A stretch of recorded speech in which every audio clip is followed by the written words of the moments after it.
Right before she died of a drug overdose, I had no idea she was taking drugs. It gets you addicted.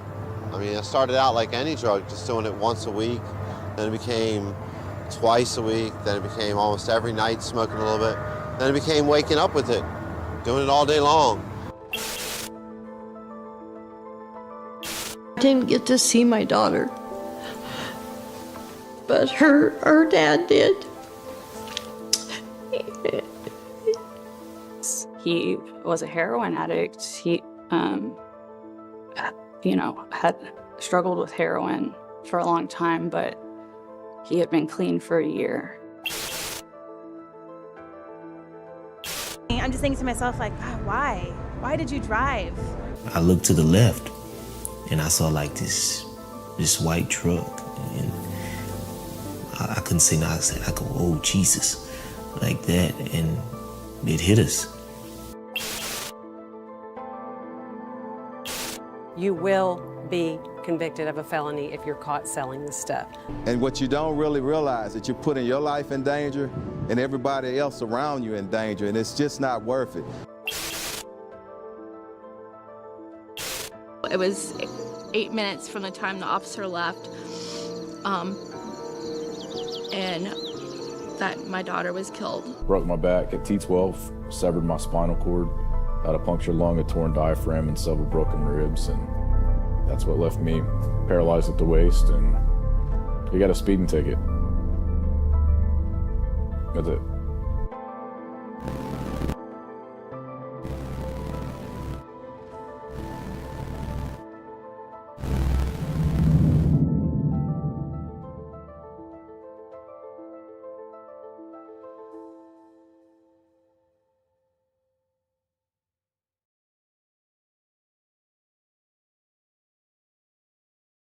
Hi, folks. Thank you for joining us after the premiere of, well, what I don't remember the title. That happens. But thank you for being here. Kimberly says, very powerful story and helpful. Yeah, I think so too. I think that Kia really pointed out some important. It's kind of sense information in a lot of cases when you think about it, but taking the time to actually think about it and recognize that these kinds of issues, these kinds of dangers, these kinds of threats can be all over. They can be right under your nose, and it's just not registered to you because you're not thinking that way. So who do we have here? Kia, are you with us? Our storyteller, Kia, may be with us. And who else? Angela, did you make it over from the premiere to the live? I hope so. For those of you that are possibly watching the live event, this event, if you're watching it on your smart TV, you can still log in and watch it on your phone as well, and use your phone to engage in the chat. A lot of people do that, or some people do that. About 40% of our audience for our published stories are people who use a smart TV. And so I always want to take a moment to point out that.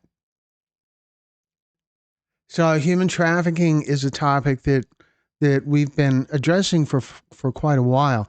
This story, I believe will be our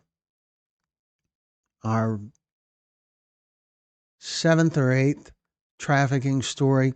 Trafficking stories, we don't get to do as many of those because we just don't get the opportunity that it's a tough, sensitive kind of topic. And because of that, a lot of people who have things that they could share would rather not because it is awkward or difficult or embarrassing or whatever. It's okay.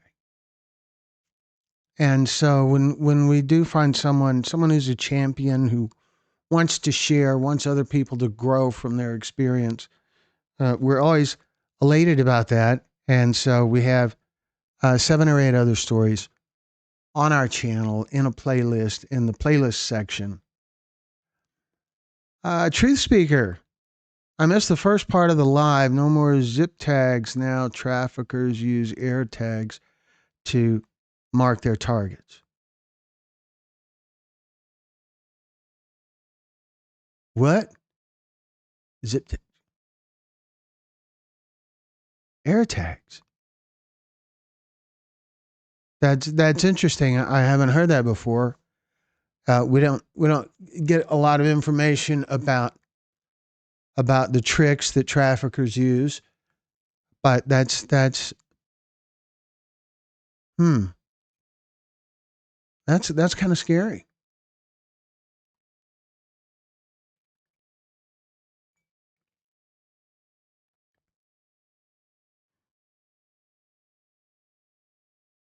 So, who else? Truth Speaker, are you new to? Have you been to one of our live events before? Is this first time? Love to love to learn more. I don't recognize your name, and that's kind of all I got. So, what else is going on, folks?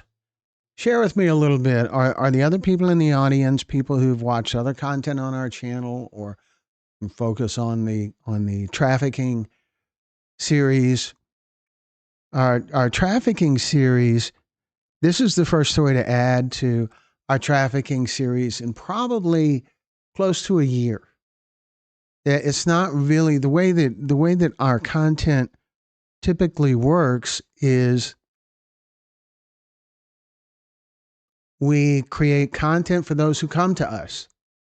And so we hear from a lot of fentanyl families. And so most of the content on our channel is fentanyl related. But there's also over 20 stories about cannabis-induced psychosis, and there is, like I said, 7 or 8 stories in the human trafficking. It's called Trafficking in America. In that series, it's another playlist.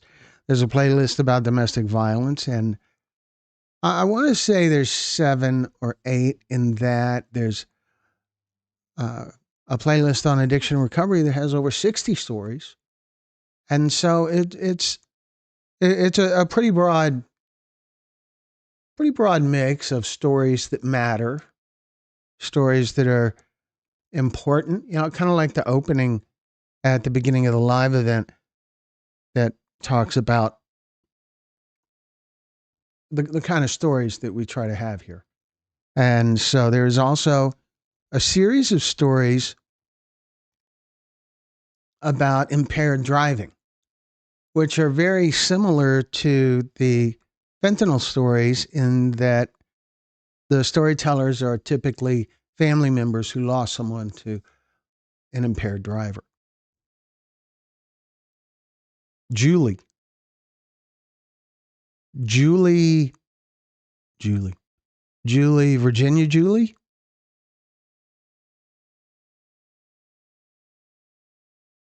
No, that's Gina. Julie, Arizona Julie. Maybe? Arizona Julie? Prescott? Mate, I'll have to look at my phone to be sure, but Truth Speaker, that sounds like Arizona Julie to me. Yeah, I figured it out. Sometimes it takes me a little while, but glad you're here. Glad you're here. I got a call. I got a call about a missing person we haven't made any missing person content yet, but soon. But I'm starting to get calls. I've received a couple of calls. The woman I spoke to today, she was wonderful. She's nowhere near Texas, nowhere near Arizona, Northeast.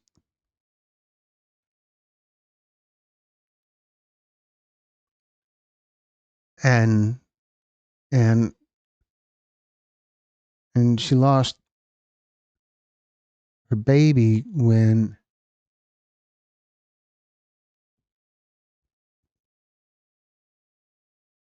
like 3 months old. It was terrible.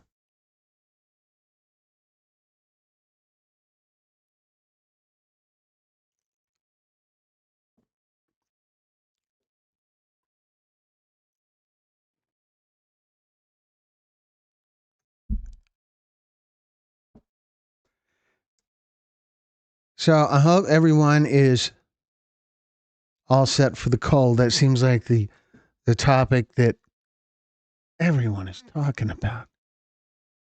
It's kind of crazy, I think, but oh, okay.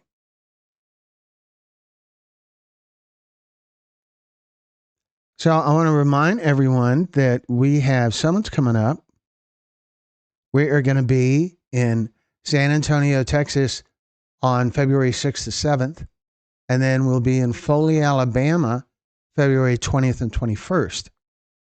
And we can share links to either of these events if you'd like to sign up to share a story. So you just let me know here and I'll share. Brina says it's hot in Miami. Yeah, good for you. It's not hot here right now. It's not that bad here either, but it's 42 degrees here. And the forecast, the low tomorrow is going to be 26, Monday 24, Tuesday 26. But it will get up above 40 degrees every day. And so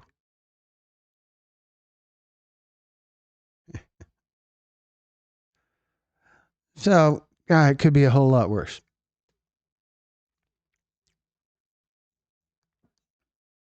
Of course, if we had wonderful weather all the time, probably couldn't afford to live here. Funny how that works.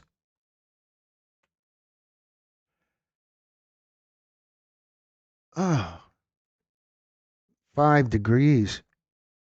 That's brutal. Brutal, Kimberly. So you work with a lot of you do a lot of homeless outreach, a lot of unhoused outreach. And so what are they doing?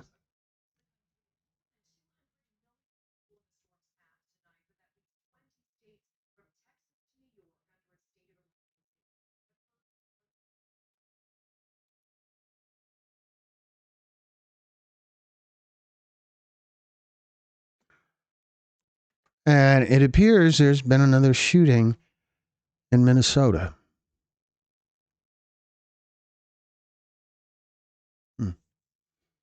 Anyway, where were we? I appreciate you guys being with us. There's not really an agenda for this evening and no specific topic in mind. I guess Kia isn't in the group. That I haven't seen her name, haven't heard from her today. So she's not here, but Kia is kind of all over it. Some of you have heard me use this expression before. She's on it like a rat on a Cheeto. She's on it like Oprah on a baked ham. That comes from Bart Simpson, so don't yeah. Anyway, so she is really the kind of stuff that she has going on. I really encourage anyone who has any kind of stake in the human trafficking space. If you've experienced it, if you have a loved one who's experienced it, if you have a loved one who is caught up in it right now, Kia is a great resource, someone to talk to, someone to get some guidance from. Kimberly Irwin, thank you for being here from Surfside Beach, South Carolina. 33 degrees right here. 33 degrees here right now. Yeah, but we have a beach called Surfside here in Texas also.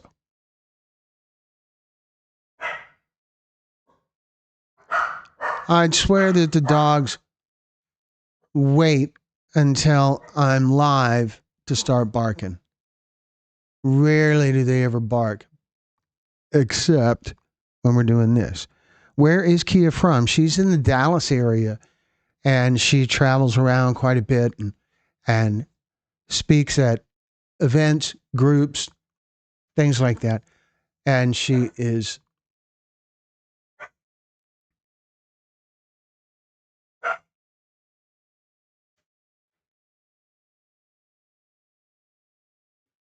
I don't know. I don't know why they're bumping. I don't know why they're barking. Kim Oprah on the baked ham. Yeah, it's funny. Where is Kia from? Kia. And so Kia's story, for those of you who haven't seen it, I will share a link from her to her story. Again, let's see how I can get there.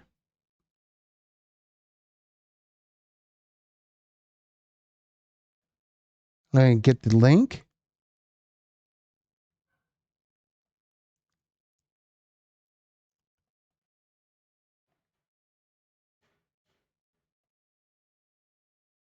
All right, so yeah, I'm okay. Why do I not seem okay? Kimberly, I mean that's a little bit of a scary question. And is something wrong? Is my color off? Is my voice different? What's happening?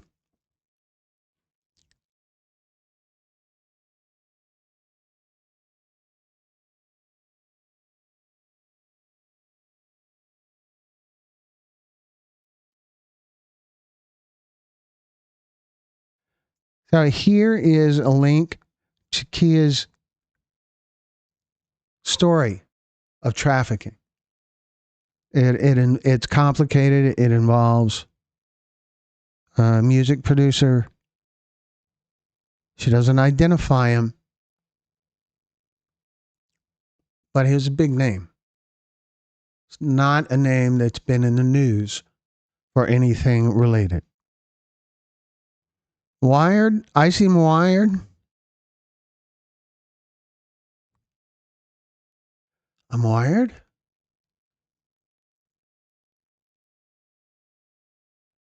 Wired. Yeah, there's a whole lot that happens leading up to doing a live event. A lot of it stays set up. Like the camera stays pretty much set up and there's a light right here. But still, there's a whole lot of settings that have to be switched around on the computer and a lot of setup. And so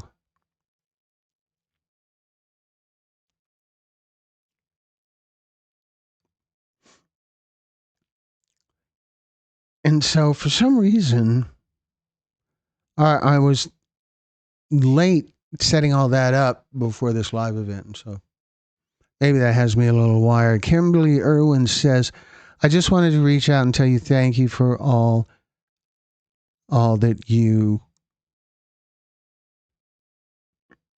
Thank you, Kimberly. That's just what we need. A room with 11 people in it, and we have 2 Kimberlys. That's great. So, Kimberly, tell me a little bit about you, Brina. You've been in enough of these live events. Nervous. No. I've been doing these live events for a couple of years now, and I'm better at it now. That doesn't mean I'm good at it, but I'm better at it now than I was a couple of years ago for sure. And it isn't something that makes me nervous. And so I'm also, I guess, a little distracted is today I was working on a message video for the Cannabis series. It's just me talking, kind of like what I'm doing now.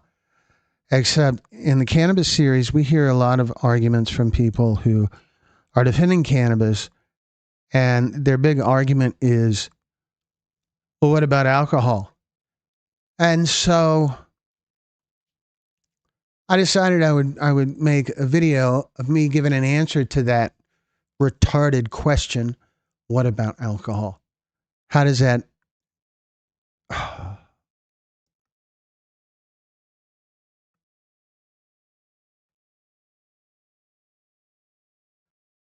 Okay. I missed the first part, but she must have nailed it. FLDS children missing.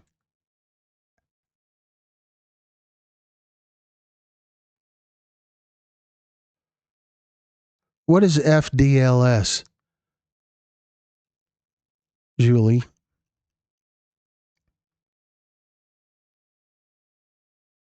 Kimberly Irwin says, thank you for bringing attention to the fentanyl epidemic in your videos on cannabis.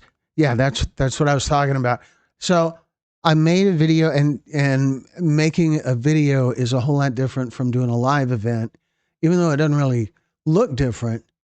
Different camera settings, different. It's different, and so I did that, and I felt like it all worked out okay and all of that. But I was working on that, and I don't know, 6 or 8 cups of coffee. So maybe that's something.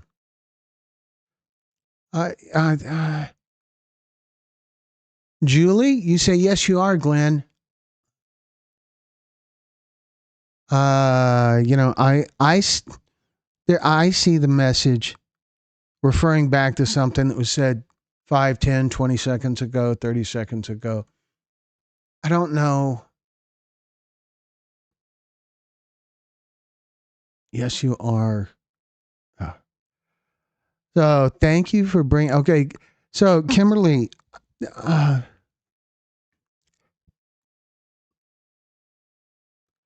Warren Jeff's polygamist mothers leave the church and children are missing.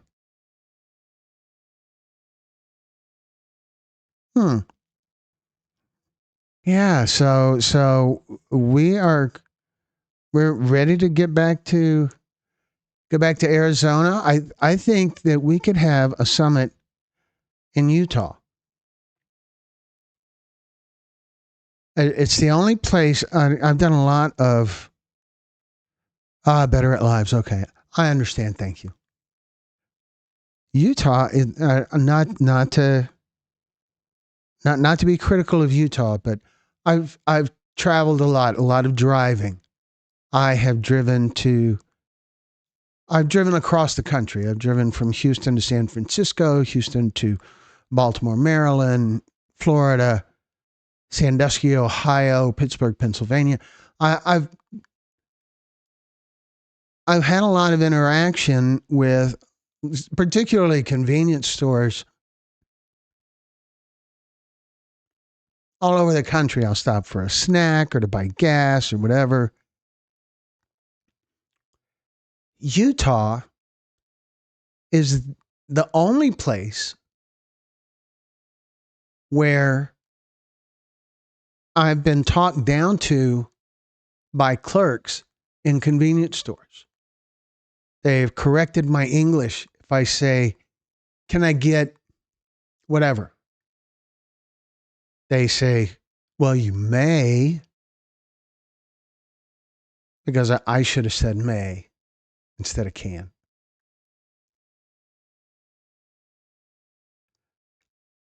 And so that's only happened to me in Utah.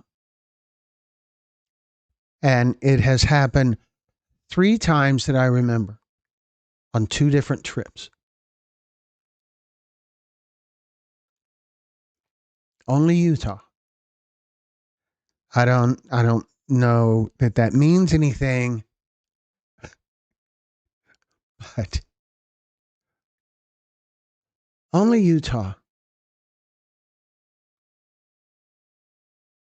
Probably within 150 miles of Salt Lake City or less.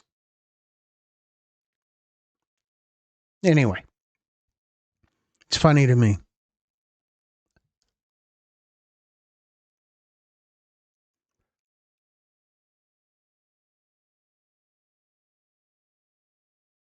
Where is the rest of the regulars? Yes, Kimberly, that's a good question.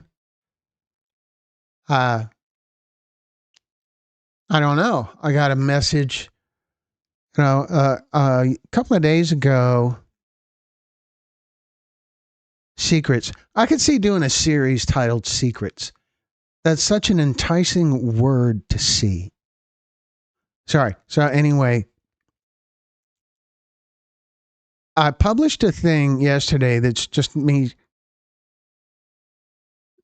talking.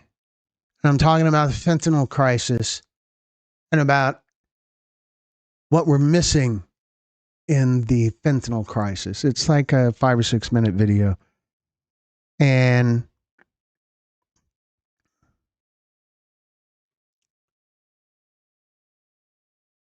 in the video, I'm wearing a sport coat. And Brad messaged me saying, "Nice jacket." So I know they're still around, still paying attention. I'm hoping to get to Oklahoma City sometime soon, or somewhere in Oklahoma. There is talk about coming to Tulsa. It's hard to keep track of it all. So Kimberly asks, Glenn, how do I do video stories on my clients? We are going to get to Memphis, I believe, in March. I'm hoping. We're still holding out, and we can do them then. We can. Maybe there's a way to work something else out for your clients. I don't know, but I really want to get to Memphis. I don't want to go today. I'm good with going in the spring, though. So looking forward to your cannabis series. Currently, we have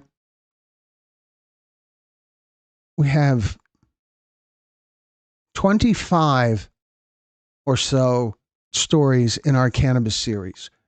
And all of our different series, if you go to our channel, you can find all of the different series that we have in the playlist section. And it's pretty current. We're sometimes a little bit slow to add a new story, but we try to stay on it.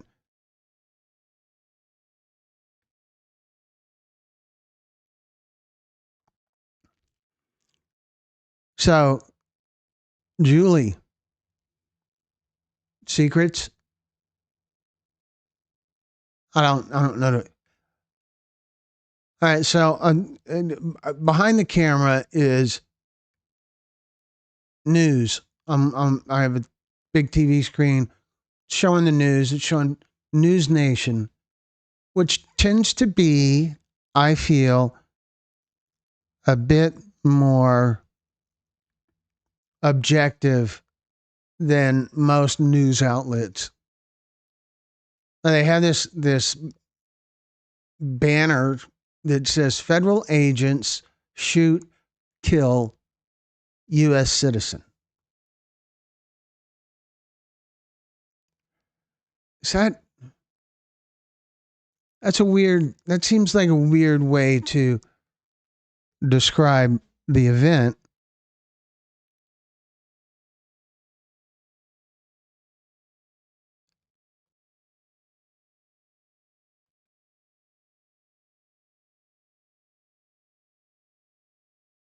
And U.S. citizen is that's pretty vague. Yeah, it could say protester. It could just say person, I guess. I don't know. It just seems weird. Like it would be less news if they shot and killed an illegal immigrant. It's odd to me.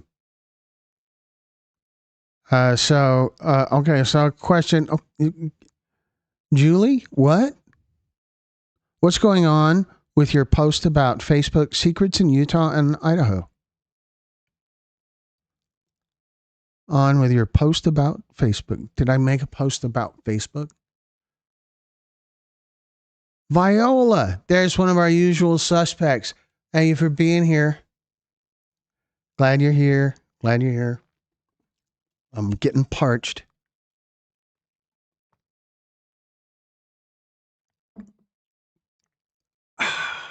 Okay. Good morning.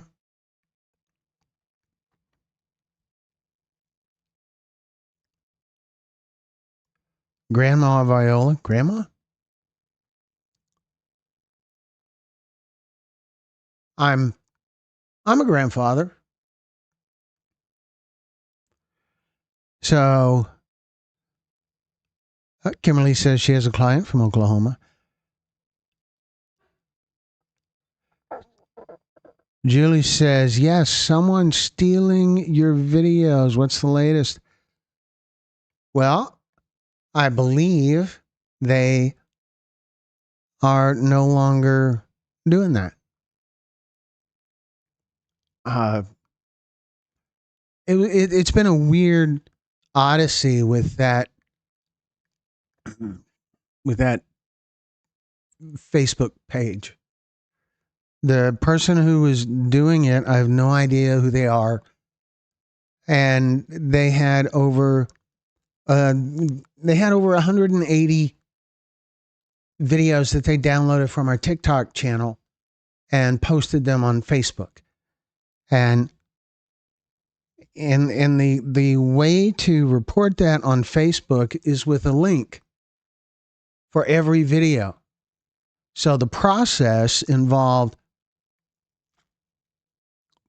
finding their post, looking at getting their post and getting a link to their post, and then finding the match on TikTok and getting a link to that, and sending the two links to Facebook.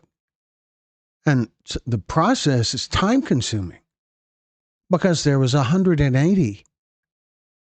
And so we would send 20 at a time, send in one report with 20 sets of links, and all 20 of those would be removed from their page. And that's all they would do. And in the report, I would point out all of the content on their page is from our TikTok channel. And it's obvious. So I believe their page is gone.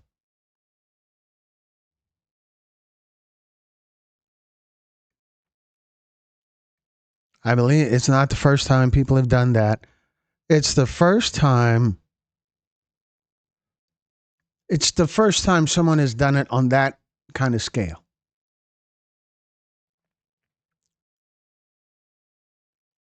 And the reason it's a big deal is because it's important. There's a couple of reasons. There's a business reason. That's our property. That's our work. Now, it's gigantically important to us that the message gets out. But there are tons of ways to share the message without downloading our content, removing our logos, and reposting it.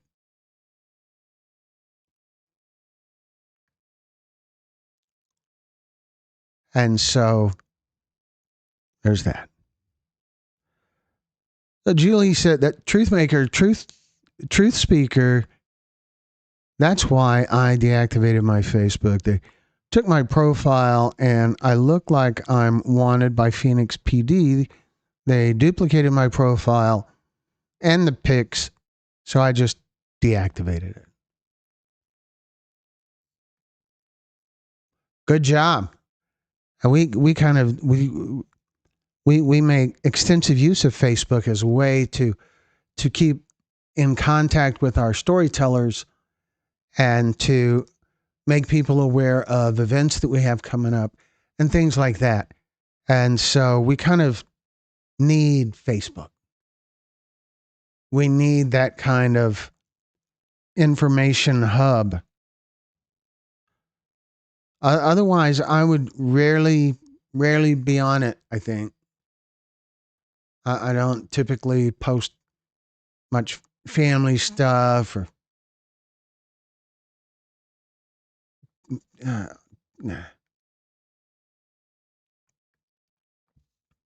But it is a very useful communication tool, especially when there are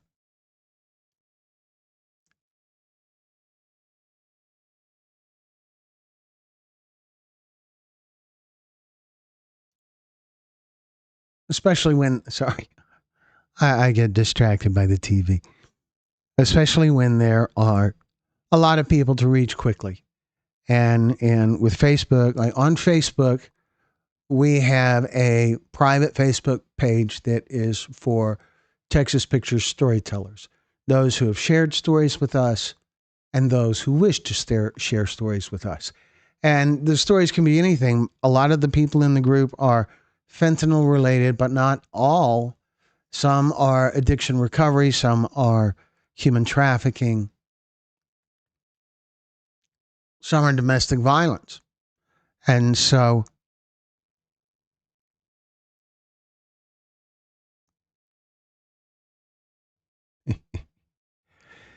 anyway, terms of endearment, yes, I've been praying for you, Grandma. Thank you very yeah, okay. Viola says, I really do realize that it's not morning, guys. It was a typo. It's a weird thing. Maybe it's something that comes with age. And here's why. I remember when I was, like high school age, my grandfather, regardless of what time of day I saw him, he would always say, good morning. And so now I'm 63 years old. And so I am about the age about the age he was when I was born. But my point is, now I find myself doing the same thing, saying good morning, regardless of what time of day it is. I catch myself and stop, usually, but not always. So, just kind of a peculiar thing.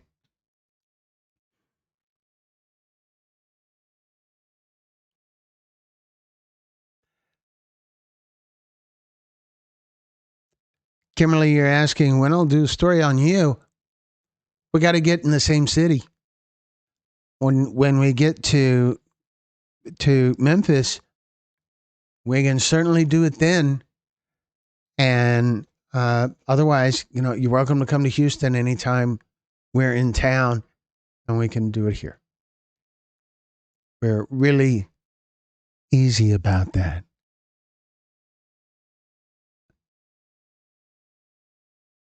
And how can you get in touch with Kia? There's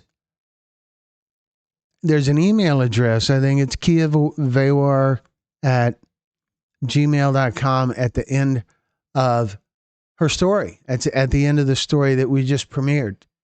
Her email address is there. It may be in the description as well.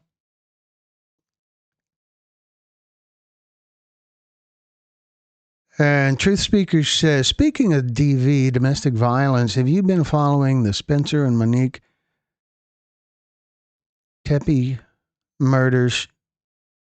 Shout out, Gina. We need to do a video. Gina?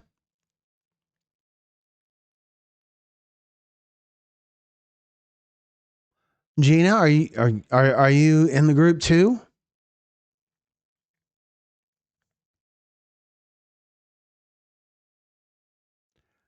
I don't fly in planes, only Amtrak. Well, we have trains here. But we will be in Memphis at some point, I'm sure. I'm hoping soon. It's really up to, we have someone who is working on organizing an event, and it's going okay. Lila says, I'm 68 and liable to say anything. Yeah. As you get older, and thank you, it's nice not to be the oldest person in the room. So glad you're here. So it's, as you get older, your filter starts just kind of going out the window. You just say it. My mother is 88 years old. And she doesn't have much of a filter either. She's not harsh, but she doesn't, she will call it like it is without giving much thought to impact, which is good. But ultimately, telling it like it is has more value than holding back to limit the impact. There's this expression that anything you say should pass through three filters. Is it kind? Is it accurate?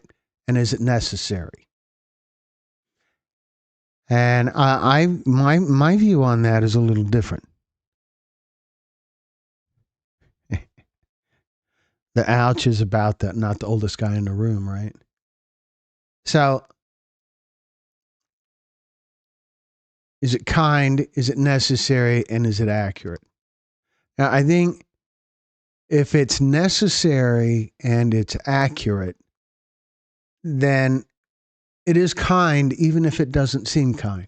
It's kind because people grow from the information.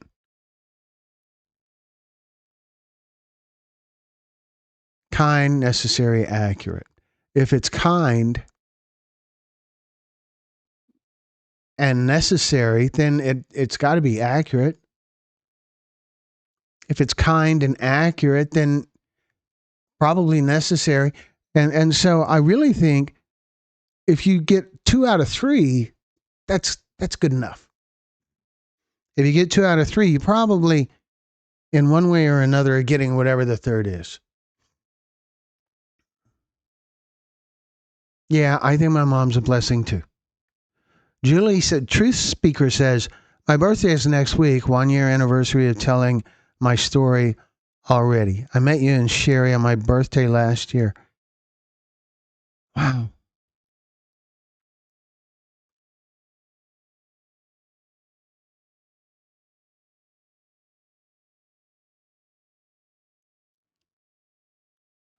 I'm sorry, Kimberly.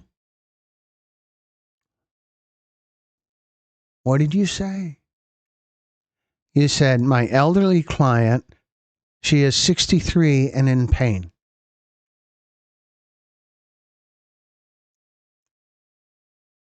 I'm 63. So that kind of indirectly calls me elderly, doesn't it? Is that? But I'm easy. It's terrible. It's terrible that your client is in pain. It can be such a challenge for people to find resources to help deal with pain.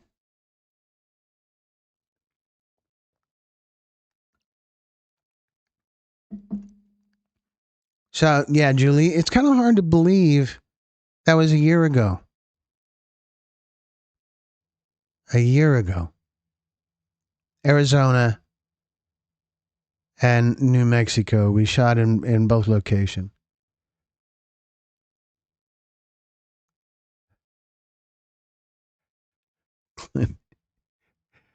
Glenn is my Cheeto. Gosh, Julie.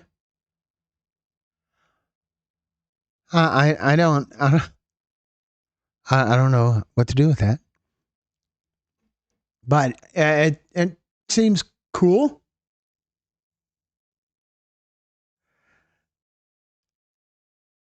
So has anyone in the group seen the story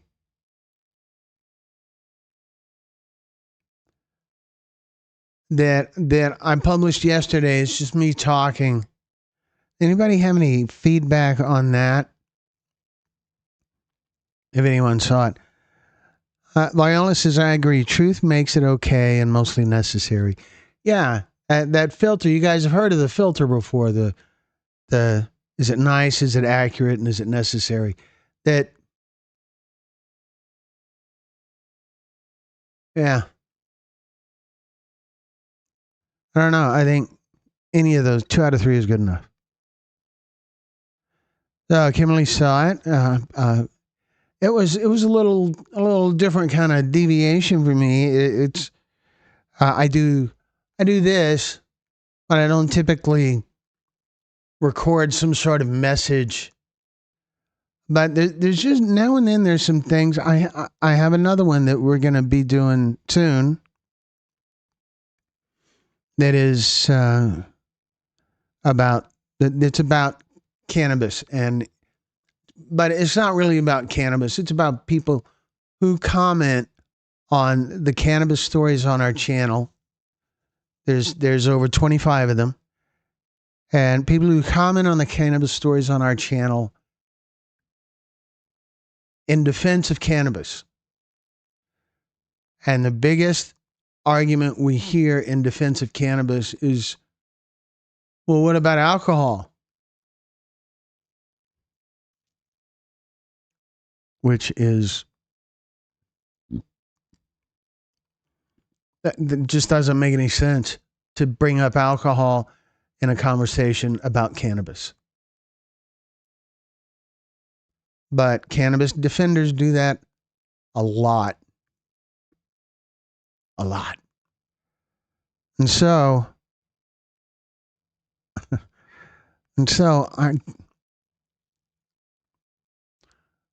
I recorded a thing, kind of gave them a talking to. Well, we'll call it that, because I oh yeah, but what about alcohol? It reminds me of the kind of argument you would have with some girl in middle school that starts off with her saying, "Nuh-uh." There is no point in engaging in that conversation any further. What about alcohol? Why? And ultimately, alcohol is a great example of why it's important to be informed when it comes to cannabis. So, not only is it a deflecting kind of argument, it's just,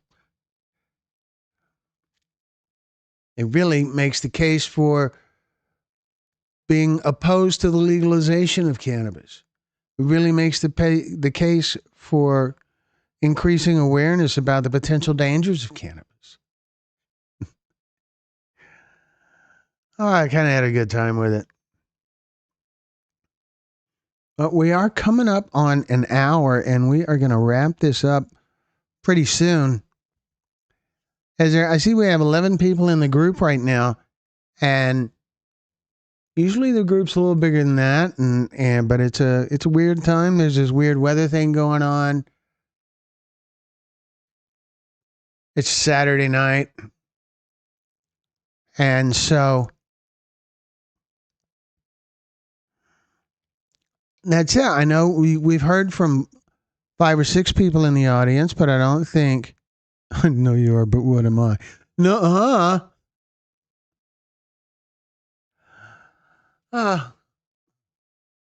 sorry. There's another microphone over my head. When something's pre-recorded, I don't use this mic. Anyway, nobody cares. So, I know you are, but what am I? Yeah.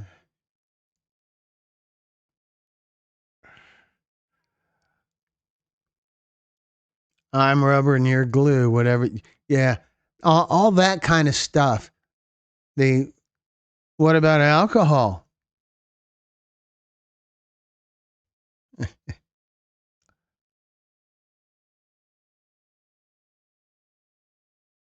Praise and gratitude. I think especially gratitude. Gratitude is such a big thing. It's so important. All the time.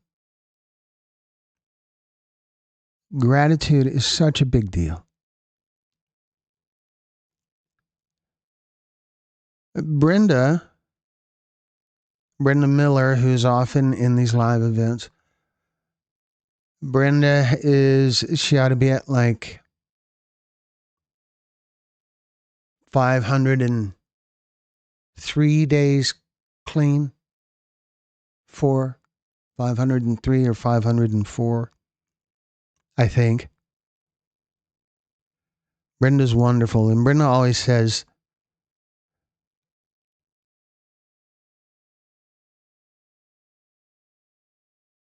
what you take for granted, someone else is praying for. And the message to that is be grateful. We all have things to be grateful for.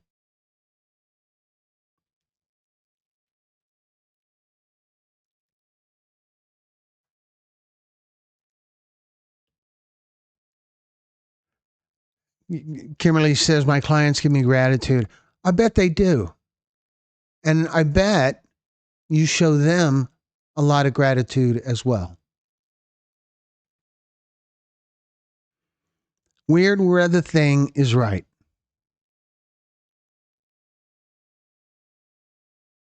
So, Kimberly, how do the clients that don't have a place to stay, what's happening with them during this weather?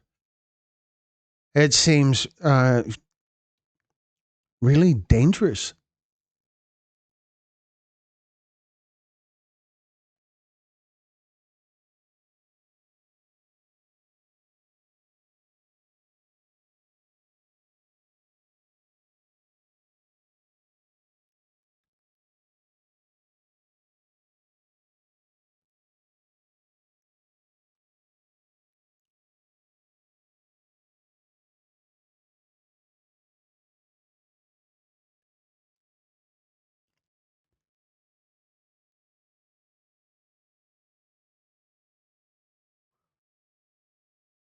Warming shelters are open for 24 hours. Warming shelters. What a wonderful human thing. I still keep seeing that I know you are, but what am I thing from Viola? I'm sorry, from Brina. Brina, which is Sabrina. You're in our Facebook group now, right? Pretty sure I remember that.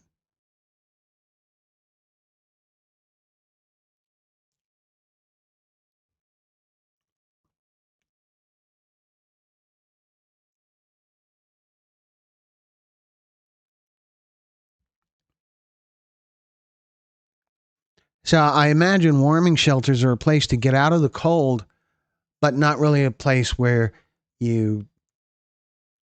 It's not like they're giving you a home. They're not giving you a bed.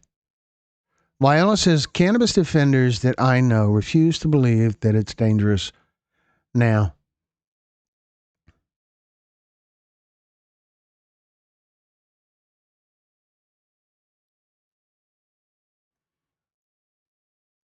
It is. Truth Speakers says lots of news here in Arizona about first bouts of psychosis on the rise due to cannabis.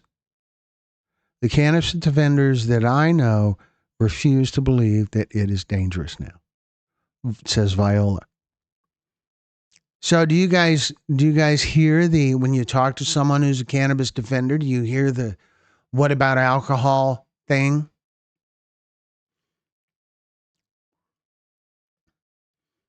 I suppose I could show you guys the what about alcohol. It's kind of long. It's like 6 minutes long.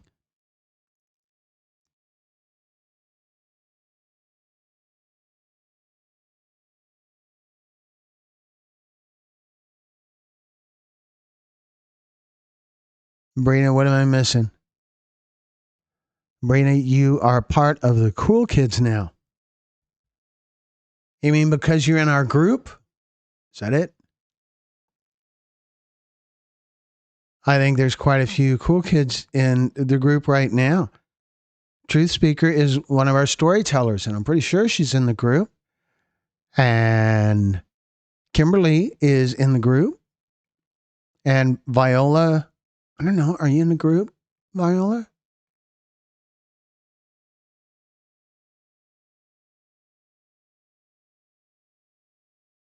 I don't know.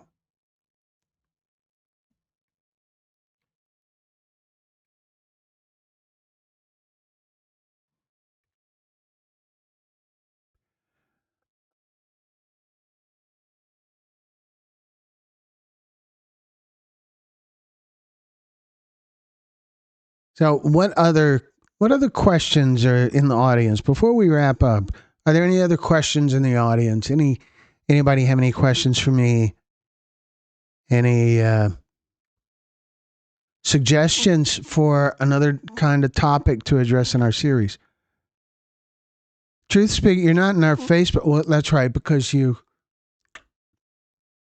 unplugged from Facebook. You're not there. What was I thinking? I forget stuff. It's got to be an age thing. Kimberly says, Glenn, I'm worried about one of my young man clients. I haven't heard from him.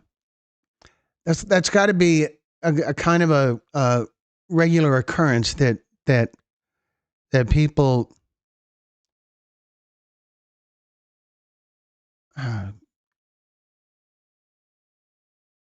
vanish. I think looking at it as people moving on, just if they're adults and they're just making their way on the streets, they're gonna have circumstances where they have to move on, or they're going to see some sort of opportunity to go somewhere else, and that would be one of the freedoms, I suppose, of being unhoused, is that you can jump on an opportunity without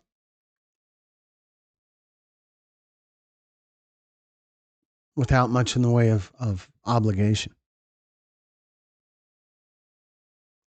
I emailed him yesterday and today, no response. Could be he lost his phone service or that kind of thing. Viola, you said, yep, sure do. Yeah, that's one of the tough things for me is what I see here. I don't see what you're referring to, and when you guys put a message in, it's usually 7 or 8 seconds after, or longer after I say something. And I could have moved on to another topic to keep from having dead air, you know? Or sometimes there's just dead air. And Kimberly says, I'm hoping he's not frozen to death. Well, we're all hoping that. I imagine that he has found some sort of shelter, some sort of way to find some protection from the storm.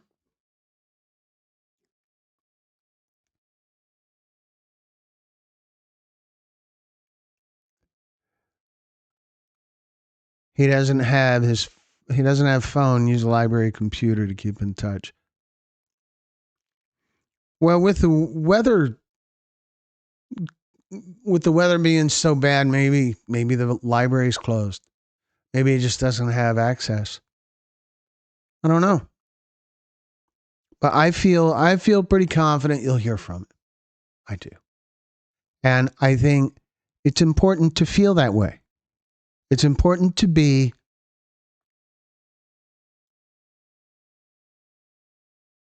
optimistic. You attract what you dwell on. So if you dwell on good news, you're going to attract good news.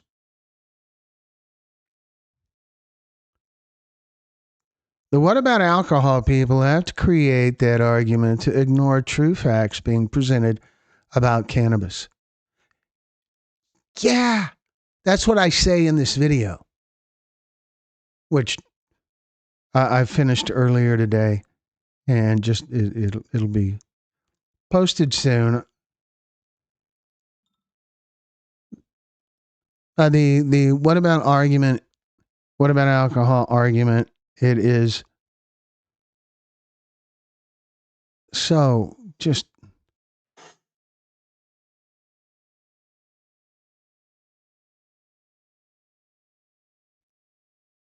it's so funny to me.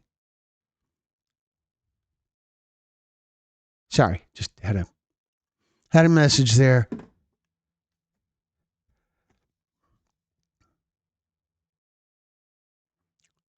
Julie says, Truth Speaker Julie says, I constantly stop and ask that person on the corner what their story is. If you look them in the eyes and truly care, they will usually tell their story. Everyone has a story.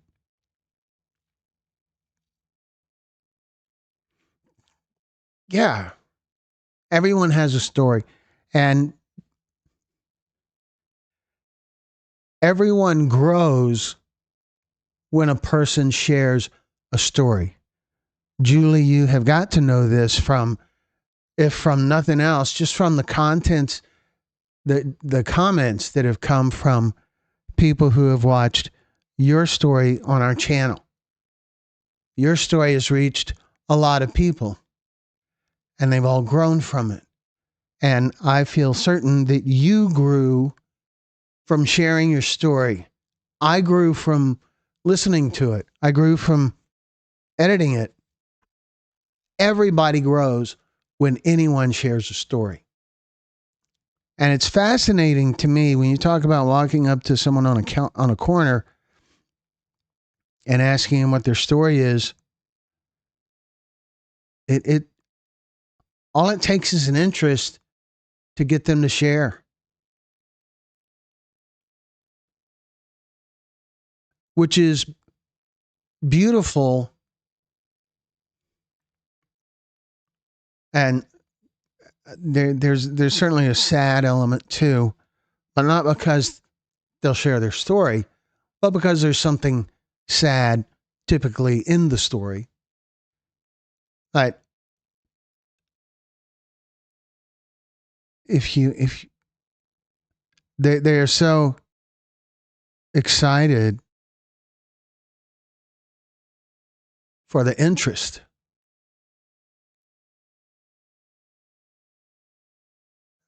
It's beautiful.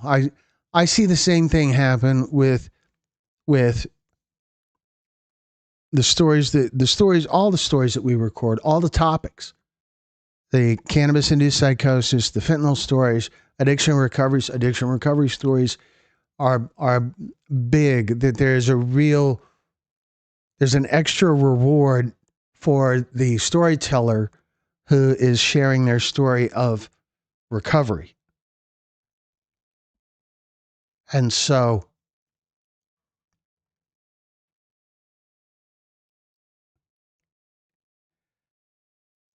the same thing happens with the fentanyl stories. When parents talk about the loved one they lost, you know, one of the first questions I ask them, what was your loved one like growing up? It's usually they're talking about a child that they lost.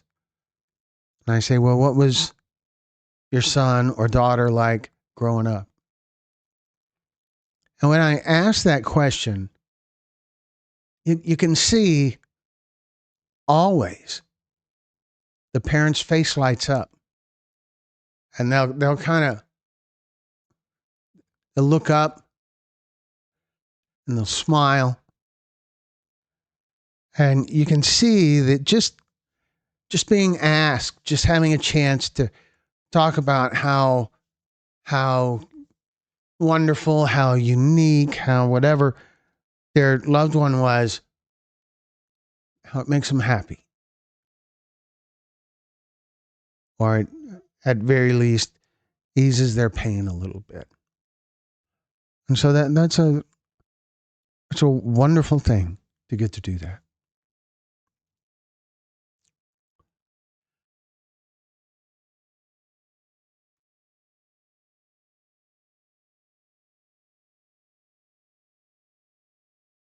Viola's not in the group yet. A horrible experience on Facebook. Yeah, I can certainly see that happening. And Truth Speaker, you usually see their shame first, and they look down as if, and if stay another moment, most will engage. Yeah.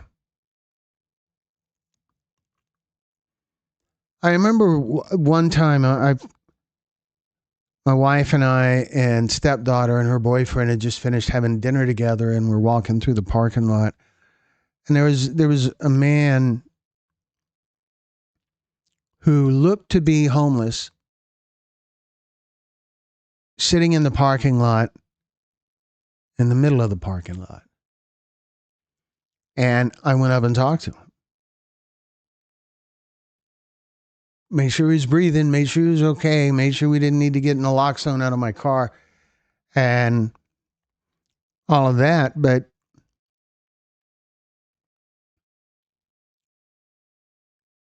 he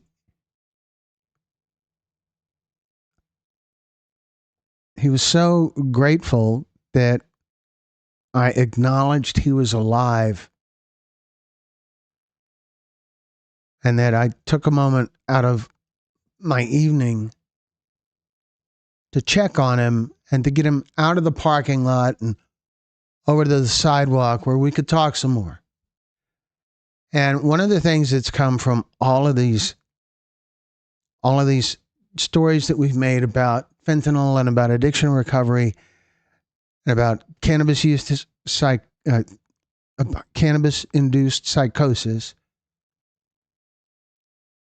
is that I don't have much of a filter at all when it comes to asking tough questions or asking invasive questions. Like, are you on something now? And I asked him that, and he said no. And I challenged him. I said, are you sure? Don't be yanking me. You clean now? Are you struggling a little bit? And once that started, he just started talking. He started talking and he started crying.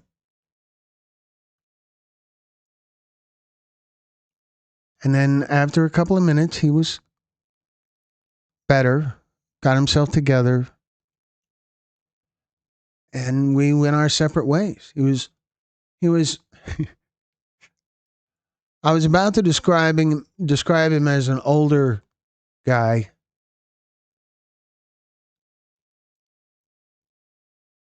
It was probably 50-ish, 45 to 50. And I'm calling that older, and I'm 63.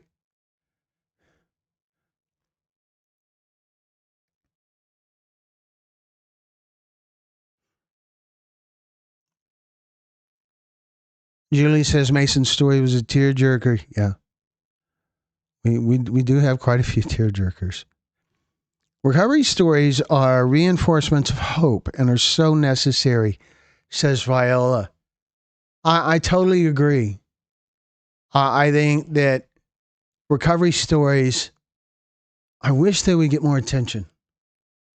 I feel like they do so much to communicate hope to the audience that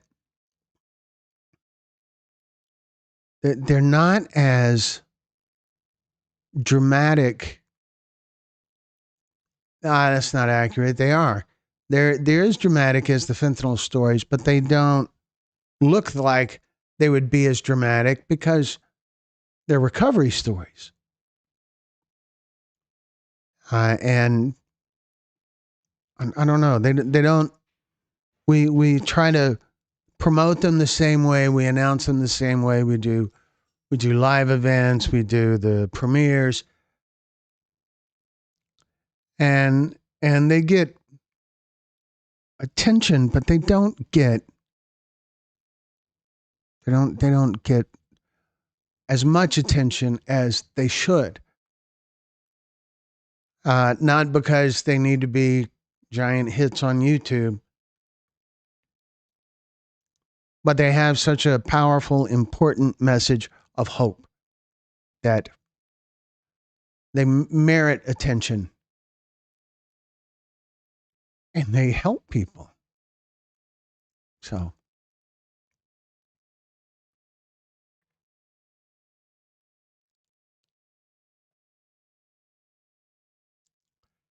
anyway.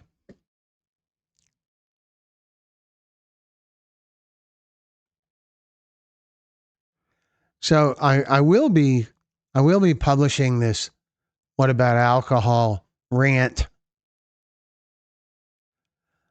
I don't know, sometime soon. Next day or two. Maybe.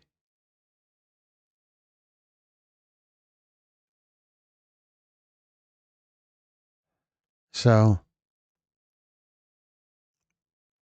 anyway. Our next story will probably be on Monday. And it will be a ride along with the Bernalillo County Sheriff's Office. That's in Albuquerque, New Mexico. And we're still editing on it. It's still taking shape. And so we'll see. But that right now, that's what's on the schedule next. Or it could just be me ranting on that, what about alcohol nonsense. We'll see. Viola says, I don't have a filter either when challenging the cannabis defenders because the ones that argue with me are always high. Yeah.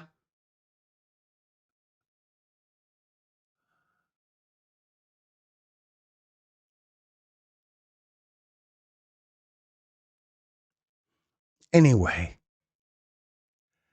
that is there's one of the commenters on the channel referred to cannabis defenders as the pothead army.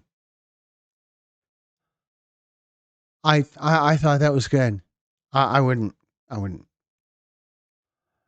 call them that, but it's okay that someone else did. So anyway, folks, we are always looking for new ideas, new kinds of story content, new places that people want to have us come and have a storytelling summit. There's information about that on our website about how to make that happen. It doesn't cost anything. We just need to be able to record enough stories to make the trip worthwhile. Anyway, folks, it is about time to wrap it up, but I always like to remind you first, remember what Brenda always says: what you take for granted, someone else is praying for. It's a big deal. We all have things to be grateful for. I know we talked about it before, but I really like having that at the end when we wrap it up.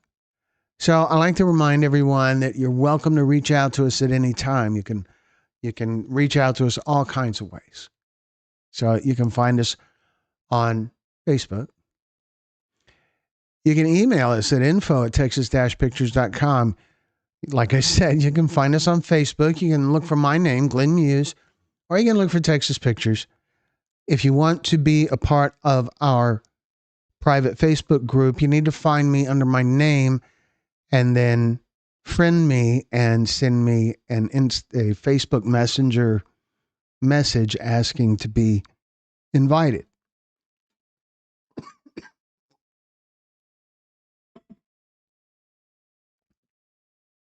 You can also visit our website and learn more about us there at texas-pictures.com. There's information on how to share your story.